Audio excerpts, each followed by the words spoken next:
Good afternoon, students.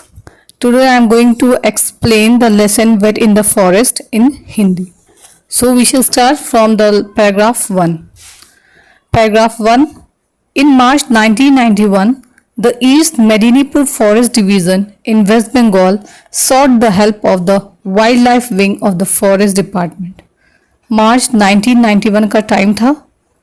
Waste Bengal में जो east Medinipur का फॉरेस्ट डिवीज़न था, यानी फॉरेस्ट को भी कई डिवीज़न में बांटा गया था कि ये नॉर्थ डिवीज़न है, ये साउथ डिवीज़न है, तो ये ईस्ट मेदिनीपुर का डिवीज़न था वेस्ट बंगाल में. Sought the help, sought means मांगना या लेना. उन्होंने किससे हेल्प मांगी? Wild life wing of the forest department. Forest department का जो वाइल्ड लाइफ विंग थी, यानी जो जंगली जानवरों को देखा करते थे, उन पर ऑब्जर्वेशन करते थे, उस विंग से इन्होंने हेल्प मांगी. A young elephant means elephant का बच्चा. Accompanied by a herd, herd means group of animal. यहाँ पे ग्रुप ऑफ एलिफेंट्स के लिए हर्ड यूज किया गया है. Accompanied by a herd of more than 50 elephants. तो एक छोटा सा एलिफेंट था जिसके साथ 50 से ज्यादा एलिफेंट्स का ग्रुप था. Was injured and could not walk well. तो वो छोटा एलिफेंट का बच्चा जख्मी हो गया था और ठीक से चल नहीं पा रहा था, और उसके साथ करीब 50 से भी ज़्यादा हाथियों का झुंड था. हाथियों का झुंड नहीं था, हाथी थे. All attempts to drive away the herd were unsuccessful. इन लोगों ने बहुत कोशिश की कि वो जो हर्ड था, वो जो ग्रुप था एलिफेंट्स का, वो वहाँ से हट जाए या भाग जाए, लेकिन कोई फ़ायदा नहीं हुआ. As the herd after being driven away always came back to rescue their injured teammate who was lagging behind. सारी कोशिश की गई कि उस हर्ट को वहाँ से हटाया जाए, लेकिन वो फिर वापस आ जाते थे उस इंजर्ड टीममेट को, यानी टीम का जो मेंबर था, वो जो इंजर्ड एलिफेंट था, उसको वापस बचाने के लिए, रेस्क्यू करने के लिए वो फिर वापस आ जाते थे. Who was lagging behind? Lagging behind means पीछे रह जाना. तो जो छोटा एलिफेंट का बच्चा था, वो बार बार, क्योंकि उसके पैर में जख्म था, तो वो तेजी से दौड़ नहीं पा रहा था, तो वो पीछे छूट जा रहा था. तो ये हर्ट जब आगे निकल जा रहा था, तो ये फिर वापस आ रहे थे उस बच्चे को अपने साथ ले जाने के लिए. We arrived at the rest house of Vishnupur forest. अब हम सब में अभी आगे पता चलेगा कौन कौन था. ये लोग विष्णुपुर फॉरेस्ट के रेस्ट हाउस में पहुंचे. There were 3 of us. और ये सारे जो वी थे, ये कम से कम 3 थे. और 3 कौन कौन थे? SCDE. इनका नाम था SCDE, जो क्या थे? चीफ वाइल्ड लाइफ वार्डन थे स्टेट के, जो वेस्ट बंगाल के स्टेट के थे. सुब्रता चौधरी. अब सुब्रता चौधरी कौन थे? ऑफिसर थे स्पेशलाइजिंग इन ट्रैंकुलाइजिंग एनिमल्स. ट्रैंकुलाइज करना मीन्स किसी जानवर को या पर्सन को अनकॉन्शियस कर देना, कोई दवा या इंजेक्शन दे करके. अनकॉन्शियस मीन्स बेहोश कर देना. And I a hanger on. और मैं यानी कि जो राइटर थे धृति के लाही चौधरी. हैंगर ऑन मीन्स जो जबरदस्ती लटक ले किसी के साथ, ना कोई काम हो ना कुछ, लेकिन फिर भी साथ में चल दे. तो ये 3 लोग थे जो विष्णुपुर फॉरेस्ट पहुंचे. It was getting uncomfortably hot though it was only the middle of March. मार्च का सिर्फ मिड था यानी बीच का मार्च का महीना था, फिर भी बहुत ज़्यादा हॉट हो रहा था, बहुत गर्मी हो रही थी जो बर्दाश्त से बाहर थी. The heard and the injured elephant were constantly moving. हाथियों का झुंड और जो जख्मी एलिफेंट था वो लगातार आगे बढ़ते जा रहे थे. Hence the local forest staff could give us no exact information about its current location. जिसकी वजह से जो गांव के लोग थे, जिनको बनाया गया था कि आप पता कीजिए कि वो जानवर कहाँ पे है, वो ठीक से एग्जैक्ट इन्फॉर्मेशन नहीं दे पा रहे थे कि वो एलिफेंट कहाँ है. We had just decided to inquire among the villagers when a young man belonging to one of the local tribes approached us and said he knew where the injured elephant was. अभी हम सोच ही रहे थे कि लो हम और गांव वालों से पूछें, लेकिन अचानक एक जवान लड़का हमारे पास आया जो वहीं की लोकल ट्राइब का था, वहीं की लोकल जनजाति का था. हमारे पास आया, उसने बताया कि उसे पता है कि वो घायल एलिफेंट कहाँ था. As the animal was unable to move much, the young man was taking cut branches of trees to feed it every day. क्योंकि वो जानवर अनएबल था, इस काबिल नहीं था कि वो चल सके, तो वो आदमी क्या करता था? डेली ब्रांचेस कट करता था, उसको खाने को देता था. We were enormously impressed. हम बहुत ज़्यादा इम्प्रेस्ड हुए. एनॉर्मसली मीन्स बहुत ही ज़्यादा. किस चीज़ से इम्प्रेस्ड हुए? It was an area that was regularly ravage. Ravage mean बर्बाद कर देना, डैमेज कर देना, डिस्ट्रॉय कर देना. By wild elephants. क्योंकि वो एक ऐसा एरिया था जो अक्सर ही वाइल्ड एलिफेंट्स के द्वारा डिस्ट्रॉय और डैमेज किया जाता था ड्यूरिंग द क्रॉप सीजन, जब फसल होती थी, फसल का मौसम होता था। The ones to suffer the most were the tribal people with their small plots of land. सबसे ज़्यादा जो सफ़र करते थे, जो झेलते थे, वो क्या थे? वहाँ के ट्राइबल पीपल थे जिनकी छोटी छोटी ज़मीनें थी। And yet here was a young man looking after N injured elephant. और अभी ये वही छोटा सा नौजवान है जो इतना होने के बावजूद भी उस जख्मी एलिफेंट की देखभाल कर रहा है। We decided to track the beast the next morning. Beast means जंगली जानवर।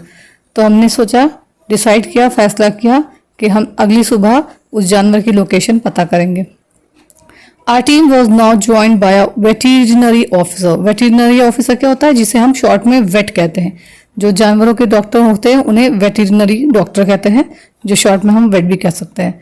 तो दूसरे दिन हमारे साथ एक वेट डॉक्टर भी आ गया, who had no previous experience of treating injured elephants time और वेल। जिनको कोई एक्सपीरियंस नहीं था, चाहे वो जंगली हो चाहे वो पालतू हाथी हो, उसको कोई भी इनको एक्सपीरियंस नहीं था, क्योंकि उनका एक्सपीरियंस जो है लंगूरों के ऊपर फिक्स था। The villagers report said that the elephant had an injury in one of the front legs. गांव वालों ने बताया कि हाथी के आगे के पैरों में कहीं पे चोट लगी है। Taking even one step was agony for the animal. Agony means great pen. तो अगर ऐसा कोई भी फैसला लेते बिना सोचे समझे तो उस जानवर के लिए बहुत मुश्किल होता, बहुत पीड़ादायक होता। The next day our jeep bumped across forest tracks and fields to the spot. दूसरे दिन हम अपनी जीप से जो फॉरेस्ट के जंगल के रास्ते और फील्ड थे जहाँ पे हमसे गाँव वालों ने बताया, हम वहाँ चल पड़े। Where we found that a group of enthusiastic young man had already gathered. Enthusiastic means जोशीले। वहाँ हमने देखा कि बहुत से जोशीले नौजवान थे जो पहले से इकट्ठा थे हमारी हेल्प करने के लिए। Yes, the injured elephant was there all right.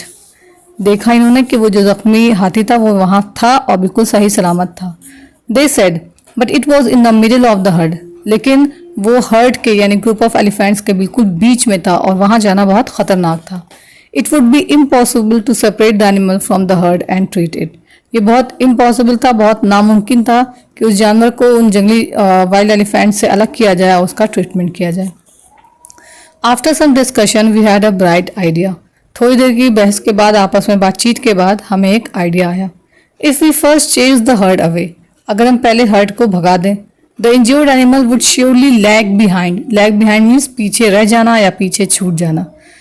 The fleeing herd, flee means भागते हुए। तो यहाँ पे क्या है, अगर कोई ऐसा किया जाए कि कुछ शोर मचाया जाए, कुछ ऐसा ट्रीटमेंट किया जाए कि वो पीछे रह जाए वो इंजर्ड एनिमल और वो हर्ड जो है आगे भाग जाए। Explaining our plan we asked the assembled villagers if they would be able to chase the herd away from the spot. तो ये प्लान हमने एक्सप्लेन किया गांव वालों से कि कुछ ऐसा कीजिए कि वो हर्ड वहां से भाग जाए। And with in a few minutes the chase started. ठीक है, उसके बाद क्या हुआ, फिर गांव वालों ने को ये प्लान पसंद आया और उन्होंने थोड़ी देर के बाद ये चेज स्टार्ट की। We could hear the herd crashing through the forest. अब जब शोर मचना शुरू हुआ, ढोल नगाड़ों की आवाज़ें, पटाखों की आवाज़ें, तो हमें आवाज़ सुनाई दी कि वहाँ से खूब बहुत से हाथी भाग रहे थे। The chasing party shouting and bursting crackers till the sound died away in the distance. और जो पार्टी जो पीछा कर रही थी पटाखे बजा रही थी, बर्स्ट कर रही थी और शोर मचा रही थी और धीरे धीरे आवाज़ जंगल में दूर तक ख़त्म हो गई। Our next plan of action was to ask the enthusiastic villagers for help to locate our patient. अब हमारा दूसरा प्लान ये था कि जो जोशीले नौजवान थे, जोशीले गांव के लोग थे, उनकी सहायता से जो हमारा पेशेंट था, जो हमारा मरीज था, जो जंगली छोटा बच्चा था हाथियों का, उसकी लोकेशन पता करना कि अब वो कहाँ तक पहुँचा। क्योंकि बाकी सब तो सही सलामत थे, वो तो भाग गए, ये तो थोड़ा जख्मी था, उतनी दूर नहीं चल पाया होगा। After about half an hour or so, two boys came running up and told us that they had found the elephant standing alone in one corner of the forest. करीब आधे एक घंटे बाद दो लड़के दौड़ते हुए और उन्होंने बताया कि वो एलिफेंट जंगल के एक कोने में चुपचाप अकेला खड़ा है। We set off for the spot in our jeep. हम जल्दी से जीप पे बैठ के वहाँ पहुँचने के लिए सेट ऑफ हुए, स्टार्ट हुए। With our two young friends as guide. और उन दोनों लड़कों को ले लिया गाइड के तौर पे कि वो हमें रास्ता बताएं। Another 10 minutes and we were there. 10 minute में हम वहाँ पहुँच गए। The injured elephant was standing on a slight elevation. Slight means हल्का, elevation means उठाव। एक हल्का सा ऊंचा रास्ता था, एलिफेंट वहाँ खड़ा था। Just across a depression created by a dry सीप। डिप्रेशन एक होता है जो मेंटली डिप्रेशन होता है, लेकिन यहाँ पे डिप्रेशन एक छोटी सी गहरी जगह को कहा गया है। तो एक हल्का सा ऊंची जगह थी, उसके आगे थोड़ा सा नीचे की ओर रास्ता गया हुआ था जो स्ट्रीम की वजह से बन गया था, तो वो वहां चुपचाप खड़ा था। Subrata was asked to prepare his syringe. अब सुब्रता से कहा गया कि वो अपनी सिरिंज तैयार रखे। His experience so far had been limited to the tranquillising mostly monkeys where time was most of the essence. अब उसका एक्सपीरियंस सिर्फ मंकीज पे था, उन्हीं वो बेहोश करता था, क्योंकि मंकीज देर तक बेहोश हो जाते थे, तो वहां पे टाइम इतना इंपॉर्टेंट नहीं था। He had therefore not thought of keeping the syringes ready. इसलिए उसने अभी तक सिरिंज रेडी नहीं की थी। वो भी उसको यही एक्सपीरियंस था कि अरे जिस तरह से लंगूर के लिए तैयारी की जाती है उसी तरह एलिफेंट के लिए भी मैं तैयारी करूंगा। Showing admirable calm, he spread a cloth on the ground and arranged all the medicines on it neatly and methodically. उसने बिल्कुल इत्मीनान से एक कपड़ा फैलाया जमीन पे और उस पर आराम से दवाएं की शीशियां रखी, बिल्कुल नीटली और मेथोडिकली मीन्स लाइन से कि अब ये यूज करना है फिर वो यूज करना है। Taking all the time in the world, इतने आराम से वो तैयारी कर रहा था कि कोई दूसरा आदमी देखता तो उसे झुंझलाहट होती। Taking care not to alarm the elephant any further we urged Subrata in hoarse whispers to Hari. अब हमें लगा कि कहीं ऐसा ना हो एलिफेंट उठ जाए कुछ मुसीबत कर दे, तो हमने अपनी अजीब सी आवाज में, होर्स में भद्दी आवाज में विस्पर किया, धीरे से फुसफुसाया उसके कान में कि जल्दी करो। But that time a small crowd had gathered behind us, ready with a battery of advice. लेकिन तब तक हमारे पास गांव के बहुत से लोग इकट्ठा हो गए, जिसमें हर लोग तरह तरह की एडवाइस दे रहे थे। कोई कुछ कह रहा था कि ऐसा कीजिए, कोई कुछ कह रहा था। अक्सर होता है हमारे घरों में, कोई बीमार पड़ जाता है तो एडवाइस देने वाले बहुत से लोग होते हैं कि ये दवा यूज कीजिए, वो दवा यूज कीजिए। बहुत लोग, सेम यही हाल इन लोग के साथ हुआ। ये लोग बैठे थे, तब तक पूरा ग्रुप आ गया और सब अलग अलग तरह की एडवाइस देने लगे। By the time Subrata was ready, the frightened elephant had begun to move, limping visibly. Visibly मतलब जो दिखाई दे, limp मतलब लड़खड़ा के चलना। तो जब तक इत्मीनान से बेचारे सिरिंज स्टार्ट कर रहे थे, तब तक तो वो एलिफेंट उठ के धीरे धीरे चलने भी लगा। Too many साल पोल्स, साल पेड़ों के तने stood between us and the animal for an accurate hit. तो साल जो ट्री था उसके बड़े बड़े तने और हमारे बीच थे, किसके बीच थे?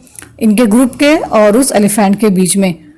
Subrata went forward slowly, Subrata धीरे से आगे बढ़ा। With his dart gun, dart gun क्या होती है? एक ऐसी गन होती है जिसमें एरो लगा होता है, उसमें मेडिसिन लगी होती है वो शूट करने के लिए, क्योंकि वाइल्ड एनिमल्स के पास तो जा नहीं सकते, तो दूर से उस गन से शूट करते हैं तो वो सिरिंज या इंजेक्शन उस जानवर के लग जाता है जिसमें दवा लगी होती है। And I follow to provide moral support and advice, और मैं धीरे धीरे उसके पास, सुब्रता के पास गया ताकि जो कुछ भी हो तो मैं उसे कुछ मॉरल सपोर्ट या मैं उसको कुछ राय दे सकूं।